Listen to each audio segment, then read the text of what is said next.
Was on a red-eye flight, so I'm a little slower than normal. Didn't get much sleep. This is a really, really gigantic thing. It's a $7 billion investment for a plant that makes 1 million cars a year that makes $15 billion a year in profits. So you invest $7 billion and you make $15 billion a year. Who does that? Tesla is really, I think at this point, probably the best at manufacturing in the auto industry, which I think nobody was expecting. Probably in the history of the world. Probably.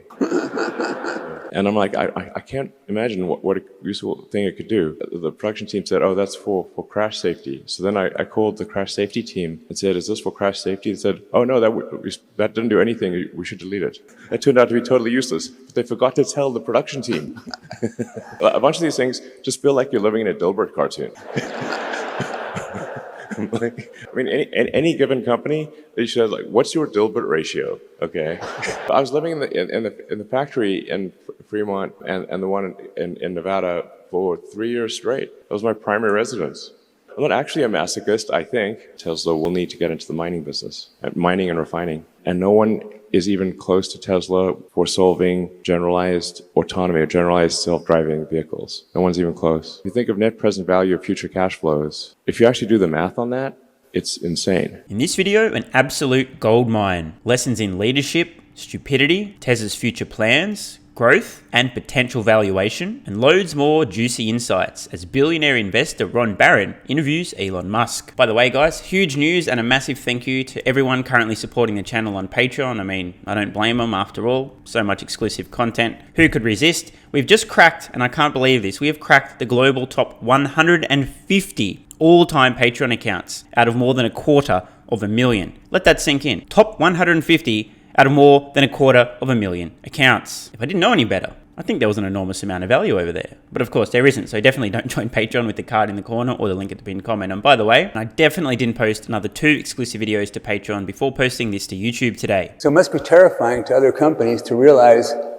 that when we make cars, it's $39,000 in cost of car, and we're making $15,000, $16,000 in profit a car. It's a $7 billion investment for a plant that makes 1 million cars a year that makes $15 billion a year in profits. So you invest $7 billion and you make $15 billion a year. Who does that? 1, that is a very good question. And 2, that is a very juicy insight. Invest $7 billion, start making $15 billion a year in profit, double your initial investment in a single year, every year, for the rest of time. Well, at least until the sun expands and boils the oceans. Who does that? Where else can you get this kind of insane return on capital? Spoiler alert, nowhere. This is one of the key reasons that makes Tesla A different and B ensures they have a truly dominant position and have already won the decade. I know most people watching this video are investors. Most of you own Tesla stock. Can you imagine if you invested in Tesla stock and in the first year it doubled, the second year it doubled, the third year it doubled, the fourth year it doubled, it just kept doubling? Probably not, because next minute it's worth more than the entire global economy. Although, let's not talk about Tesla bot, because that actually could happen. This is just to give you a sense of the absolutely insane resourcefulness and return on capital invested that Tesla achieves. No one else is even close. No contest. And when and here you're telling us how you want to make cars for $20,000 a piece. How do you do that? Well, we've not formally announced our next car program, so I can't talk too much about our upcoming or programs that have not been announced, but we do expect to make cars that are more affordable than the current Model 3 or Model Y. But I think by far the biggest factor is autonomy in terms of the value of a car, because right now cars get driven for about 10 or 12 hours a week, like maybe 1.5 hours a day. And so, but there's 168 hours in a week. And so if they were autonomous, you could probably the cars could drive for 50 or 60 hours. So you would see a 5-fold increase in the utility of the car that can do autonomy. This is a really, really gigantic thing. This is both true and important, and yes, it does have truly profound financial implications. Just a quick sanity check. Elon's talking about 5 times utilization. How many miles per year might that be? According to the internet, where you can definitely rely on everything you ever read as being 1,000% accurate, no questions asked, because if it's on the internet, it's obviously true. The average American is a seriously fat Oh, sorry, that was rude, wasn't it? I mean, it's true, but let's get back to the topic at hand. Drives 14,263 miles per year. Let's multiply that by 5. Bam. 71,315 miles per year if a vehicle is being utilised 5 times as much as they are currently on average in the United States. I know what you're thinking. Stephen, why are you so charming and polite?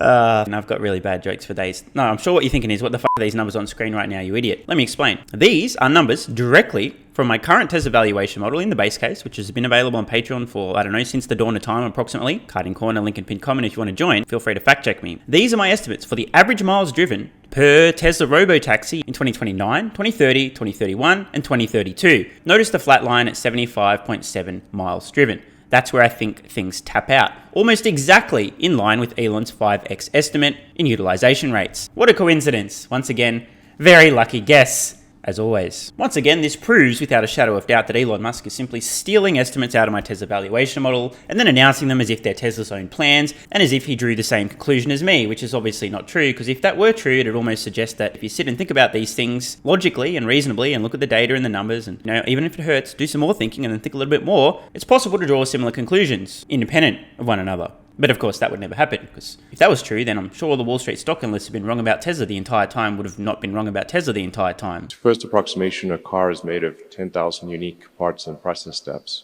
I mean, Tesla is really, I think at this point, probably the best at manufacturing in the auto industry, which I think what nobody was expecting. Probably in the history of the world. Probably. So nonchalant. Elon's like, yeah, Tesla's probably the best in the automotive industry in the world at manufacturing. Ron's like, you mean just best at manufacturing anything in the world? Elon, yeah, probably. He's right. I've got this first principles algorithm that I find to be very helpful in the design and manufacturing of anything. The first thing you should do is make the requirements that you've been given less dumb. I'm not sure what's going on, folks. I'm going to probably have to find my editor here, but for some weird reason, there's this touch screen that's just appeared on screen that also simultaneously has a mechanical volume knob embedded in a fucking touch screen. It's a touch screen. You can touch this. It's almost like this was a dumb requirement from some dumb dinosaur in Ford. This is off the Mustang Mach-E, I believe. He said, I've got a great idea. Instead of just having a touchscreen and deleting all the parts, let's also put a manual dial on the touchscreen, even though the touchscreen can do what that dial can do. Because we're smart. That's not a dumb design idea. In all seriousness, though, in terms of engineering and manufacturing systems, it's so important to delete unnecessary parts and processes. It saves time, complexity, potential choke points, saves money, it saves everything. And this is one of the idiotic, dumb ideas that Ford has that consumers can actually see and literally touch. Think about all the dumb shit they're doing behind the scenes, under the hood, that people don't notice unless, of course, the team at Munro and Associates tear down your vehicle. Which again, if you guys are curious, you want to see the absolute clusterfuck, looks like a bowl of fucking spaghetti. The thermal management system on this very vehicle, in fact, let me play the clip. It's so embarrassing, it really illustrates the point. If you look at the back, because this is a heat pump system, the lines run in an exact straight line. When comparing and contrasting to the Ford Mustang Mach-E, you'll notice that the lines are not nearly as concise. So Ben, do you want to go ahead and grab the first component to compare and we can talk through the differences? All right, well first we're going to grab all the lines that the Mach-E has, which is, as you can see, a whole bunch of lines when compared to what the Tesla Model Y had. There's actually 35 different hoses here, which is a very large number when looking at the thermal system. Look at the weight just in the fluid. Just in the fluid. You aren't going to get range if you can't get rid of weight. And I need efficiency when it comes to wiring and plumbing. This is where things start to fall apart on the Mach-E. But bear in mind, this is the second best product that we've looked at. That's ponderous, isn't it? This is better than everything else that we've seen apart from Tesla. This is better than everybody else. Whatever constraints and requirements were given, they were to some degree dumb, and you want to make them less dumb. If you don't start with this, you get the right answer to the wrong question. And the requirements must be given from a person who can explain the requirement, not from a department, because then you don't know who to talk to. Then step 2 is delete the part or delete the process step. This sounds extremely obvious, and yet over and over again, we have found that parts were not needed. They were just put in there just in case, or by mistake, there was a step that someone thought was needed, but was not actually needed. This is extremely important and rarely discussed, if at all, outside of Elon Musk and Tesla, but it is so important. The goal should be to delete parts and processes, and many processes and parts that you believe are necessary, turns out they weren't. I've learned this myself as I've tried to refine and improve and streamline my video creation process. There's a ton of stuff I used to do, a ton of processes I used to think were absolutely essential. There's no way, this is non-negotiable. Then I tried deleting it and see what happens. The next minute I'm like, oh, are you serious? I just deleted that and nothing but, really? What else can I delete? I've literally been doing this. Maybe one of the reasons why I've somehow been able to massively increase my output. I did mention I posted 2 exclusive Patreon videos today before posting this, right? How the fuck do you guys think I've suddenly massively increased my output? I have more energy, but it ain't just that. I'm getting more done in less time. And how? Literally deleting parts and processes. By the way, I ain't done deleting shit. This sounds insanely obvious, but we've deleted so many parts from the car that did nothing. They were just there? Well, yeah, I mean, I can give you so many examples. One example was there were 3 fiberglass mats on top of the battery pack. They partially covered the battery pack, and I was on the battery pack production line, and it was the number one thing choking battery pack production, was gluing on these 3 fiberglass mats to the top of the battery pack. So this is the reason I repeat this algorithm myself, is that I first did things backwards. First, I try to automate it. Then I try to accelerate it, just have this go faster. Then I try to simplify it, and only then did I delete it. This is one of the things I most admire about Elon Musk, and one of the things that most puzzles me about how his detractors perceive him. This is brutal honesty. Elon is literally admitting what an absolute fucking moron he was. First he tried to automate everything, then to accelerate everything. The final step after all that other bullshit was then to start deleting parts and processes. Literally, completely backwards. He's willing to admit this mistake. It's embarrassing, but this is how you learn. This is humility. This is honesty. This is integrity, and this is transparency. Compelling insights into Elon Musk's character and values. I still find it so strange that Tesla Q shorts and many of Elon's haters think he's dishonest and deceptive when the guy's willing to admit in a fucking interview what an absolute goddamn moron he was when he attempted to first ramp up volume production of Tesla's Model 3. Most people would want to save face. Most CEOs would be far too embarrassed to admit this mistake. And yet Elon is highlighting it. The guy's just built different. And I'm like, I can't imagine what a useful thing it could do. And then the production team said, oh, that's for crash safety. So then I called the crash safety team and said, is this for crash safety? They said, oh, no, that didn't do anything. We should delete it. That turned out to be totally useless. But they forgot to tell the production team. So honestly, a bunch of these things just feel like you're living in a Dilbert cartoon. Like, oh no, any given company, they should have what's your Dilbert ratio? Okay. As funny as this comment is, it's actually brilliant. More companies should be checking what is our Dilbert ratio? What is the dumb shit we're doing that we shouldn't be doing that's so embarrassing that once we've deleted this thing or stopped doing this thing, we'll look back and go, how the fuck are we dumb enough to be doing this in the first place? We are idiots. I was living in the factory in Fremont and the one in Nevada for 3 years straight. That was my primary residence. I just slept on the floor under my desk so during shift change, the entire team could see me. And that's important. If they think the sort of their leader is off somewhere having a good time, drinking Mai Tais on a tropical island, which I could definitely have been doing and would much have preferred to do. I'm not actually a masochist, I think. Since the team could see me sleeping on the floor during shift change, they knew I was there, and that made a huge difference. And then they gave it their all. Now this is a very important point, and I'm going to give you guys a personal anecdote. Once upon a time, I used to be someone else's bitch, aka I actually had a job. So I arranged a meeting with my boss one day to give him some important news. Sat down, and the very first things I said was, I've got some great news for me. I'm resigning. This is your 8 weeks notice. I know it's going to take a while to replace me and hand everything over, so I'm giving you double the notice I need to, but I'm out of here, starting a finance business. See you later. And that was about the end of it. Of course, this is not where the story ends. A couple of months later, I get a text from one of my ex-co-workers. The message reads, a fucking beach towel. All caps. What, bro? And he writes back, a fucking beach towel. I'm like, what are you talking about, dude? And he writes back, he gave us all a fucking beach towel. He goes on to explain, old boss After a record-breaking year, he'd been dancing around the office telling everybody what a great year it was, how much money the company made. He goes and buys himself a brand new f***ing Porsche, turns up to the office in a multi-$100,000 vehicle. Obviously, it's been a good year. And to reward his hard-working staff, who've been staying back till 7, 8, 9 o'clock at night, many days, many weeks of the year, working their dicks off, not getting paid overtime, the huge Christmas gift he buys everybody is a f***ing beach towel.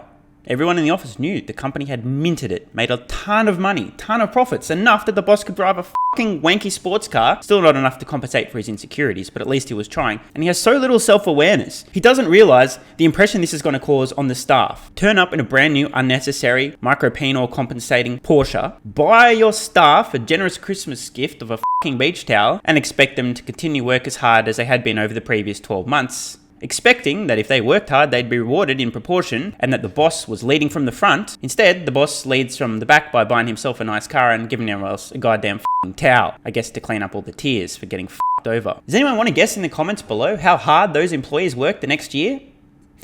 Exactly. And I have a lot of friends who are extremely talented, and they had some success earlier in life, and they just decided that was enough. I can relate. 2018, I'm over this. Financially independent. This. I don't want the trauma. I don't want the stress. I don't want the pain. I don't want to be constantly putting out fires and stress to the fucking gills. This. Closed down a finance business, headed overseas and thought, okay, don't need money. What the am I going to do now? I do not want any more stress in my life. Turns out after some ayahuasca ceremonies, I thought, maybe YouTube's a good idea. I don't have to deal with shit. Just do what I want, when I want, as often or as infrequently as I want. Nobody to answer to. No f***s given. No more stress. And well, guess what? Turns out that was actually a good idea, but I totally relate. Elon's built different. Starting a company really is like chewing glass and staring into the abyss. I'm way too much of a pussy to endure even 1/4 of the pain Elon Musk signs up for every single day. I gotta respect the guy. I couldn't handle it. Literally, I'm like, 2018, f*** this, I'm out, see you later. Next minute, I'm making videos on YouTube because I don't enjoy getting simultaneously from 4 trillion directions at a time, day after day. Don't get me wrong, I work hard and I enjoy what I'm doing now. But if you guys had any idea the number of ideas and things I could do if I were only willing to suffer a little bit more, I simply flat out refuse. My day-to-day work at SpaceX and Tesla is almost entirely engineering and design. So I have to be careful of what I say here. I have enough enemies.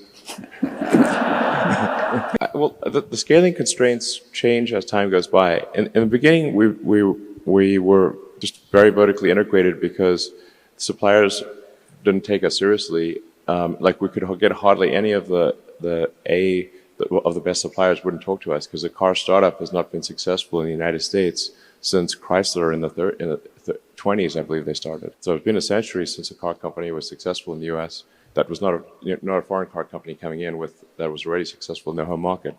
So, but for an American car startup, it was Tesla's first success in 100 years. So you can imagine if you're an auto supplier, that doesn't sound like a smart financial decision. Exactly.